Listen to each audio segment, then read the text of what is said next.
That's called their crop, and they tear off chunks of their food and swallow them whole, and then their body kind of does the sorting for them.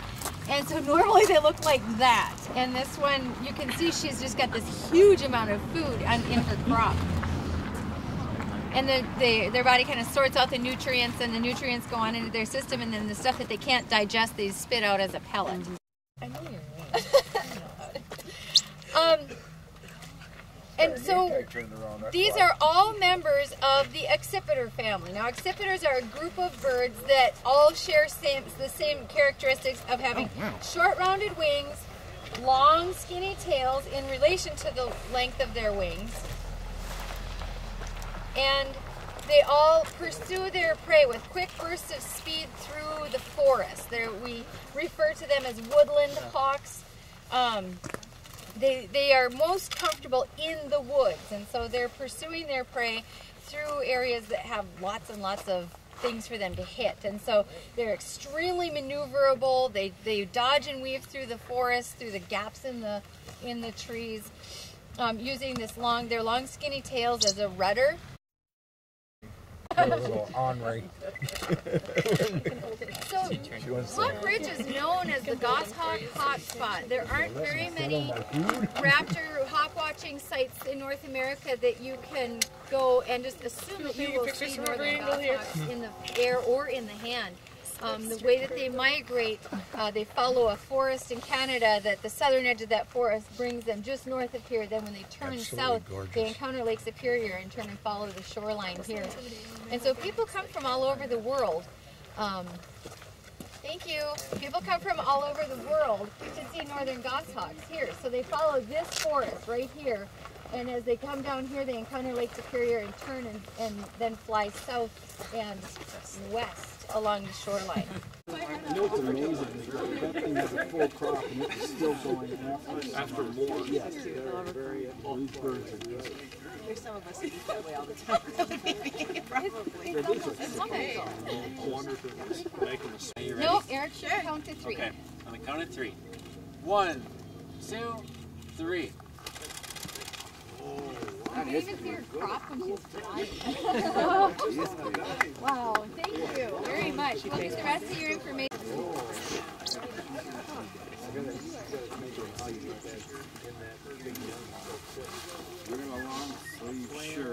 Oh, here, Eric, give me the red camera. I can do Craig's photos since you've got. That's his camera, right?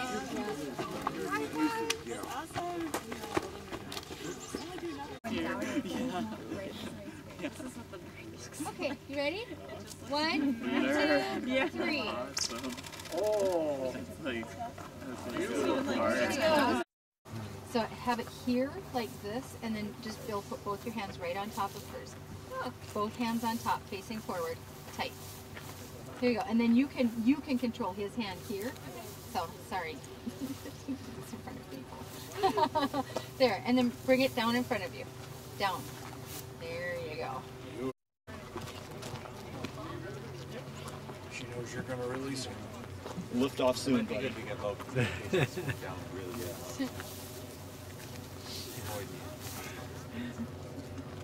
you ready, Bill? Yep. Not to rush you. Okay. 1, 2, 3. Good job.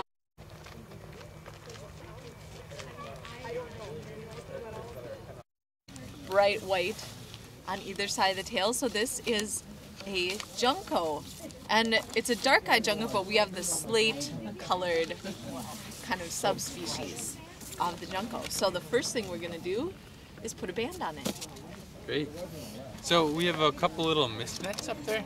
This is a picture of a bird in a mist net. So the net kind of looks like a little bit of sewing thread. There's some pockets in there that the birds will go and fall into.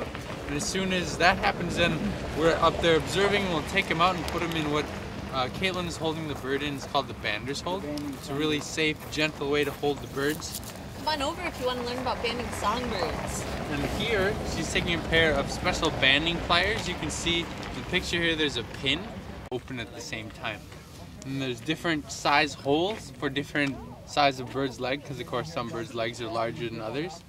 And then, as you watch, she'll put a little band on the leg. So the band is made of aluminum. It's the lightest metal, so it doesn't impact the bird's flight or life or anything like that. So now it's got its own little bracelet with its own 9-digit number, and this is like a social security number. No other bird in the world has this number. And now if this bird is ever captured again, maybe where it breeds up by Hudson Bay for the summer, or maybe where it goes to winter down somewhere south of here, then we could learn all kinds of things about it. We could learn where it breeds, where it winters, the paths it uses for migration. We can learn about lifespan. We can learn about how birds fare in areas where there's been some kind of chemical or environmental type of disaster. All kinds of things. Special training in how to handle the birds and get them out of the net, and then how to do all of the things surrounding the banding process.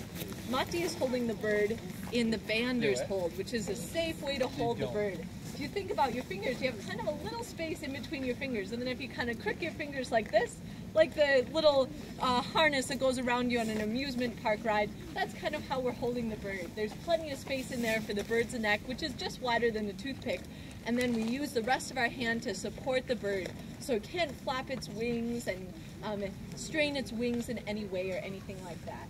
Just like all the other ones. Right hand and left hand. Like these. Is Daddy still Right-handed. We'll use your right hand. Oh, put it in your right hand. Now we have to wait a little less.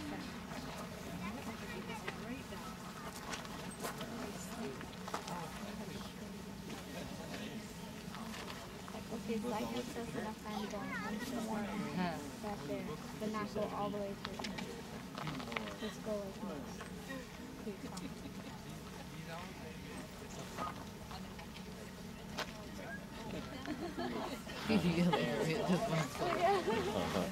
Keep your left hand down.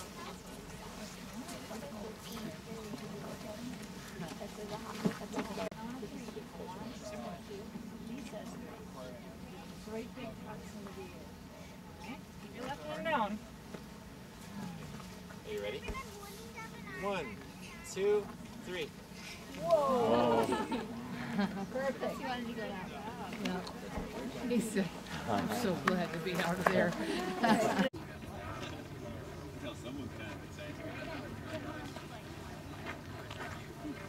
Alright, so the next thing we'll do, we'll have you let it go. Get your other hand nice and flat. Now like this, what you're going to do is you're going to put the bird on your hand, kind of like this, and on 3, you're going to keep this hand here, and you're going to let go here right now, okay? Ready? 1, 2, 3, so let go. Woo! Bye! There you go. Bye! Nice job. Did you see the white? There it comes, it's coming around. Oh, it's going up. Oh yes, I know. Look at yours, but I look at yours. Giving us a good look.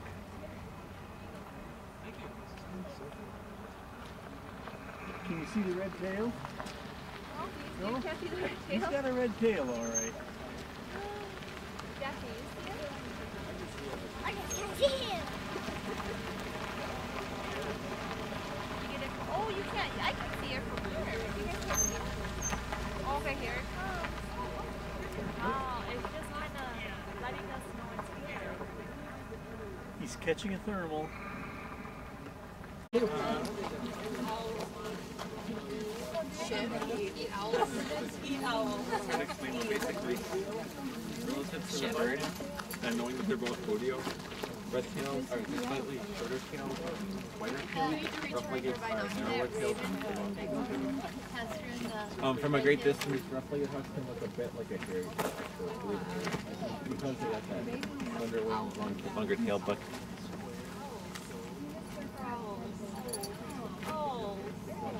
go red tail, go. Yeah.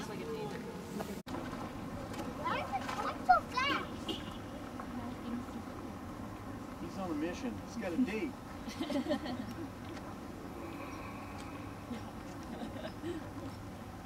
More gophers down south.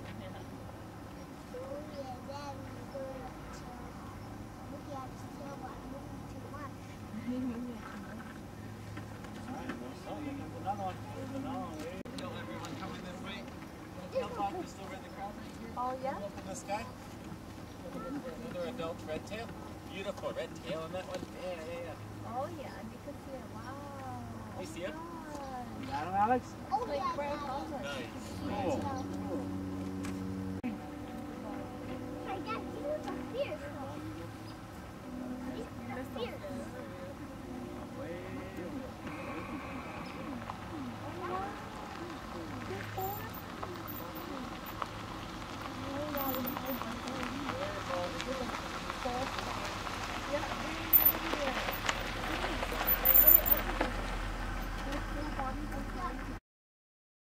Overlook, so if you've come to visit, you might have seen me pointing out birds, doing demos. This year I'm working exclusively for Owl Nights, so I won't be seeing much of you up at the Overlook, but I'm very pleased to be here for the Owl Night programs. We have a fantastic night tonight. The weather is lovely, no wind, which is a good thing for owls, a little moon, which is also a good thing for owls, so we'll cover that as we go along. They're little. We actually buckle them in. I'm going to rebuckle them. And then they're buckled in again. So they have 2 seatbelts. Very safe, very safety oriented. So this is the Sawa Owl Transport 2. Yep. So what we're going to do really quickly is the naturalists and I are going to go over a couple things. Feel free to talk amongst yourselves quietly. And then we will take the owl out and I will show you, and then we'll have our photography. So just give us one moment. Okay. That's a real owl.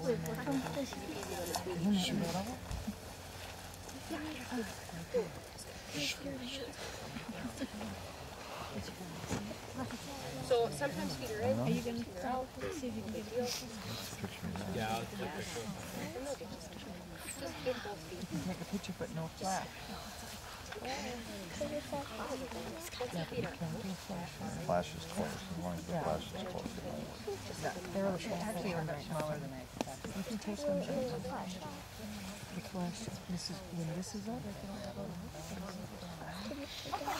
There's your buddy. It's a test.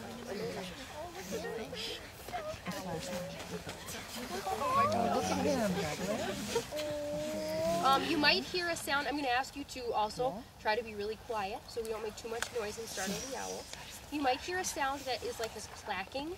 That is the owl clacking its beak. It's telling us it's a tough owl. We should let it go. It's, you know, I don't think it really realizes that it's 8 inches tall. So I'm going to illuminate this owl with the flashlight so you can see it. And then when we're doing photos, I will also put the flashlight on it so the flash isn't startling to the owl. So what I'm going to do is walk through really quickly and let you all take a look at it. Really quickly, it's pretty tiny.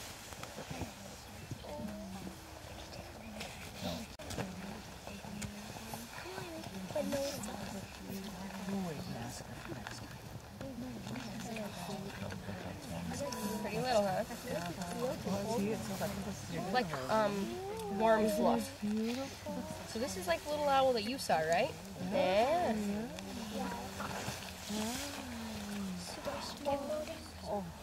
What color eyes does it have? Can you see? What color? Yeah, very good.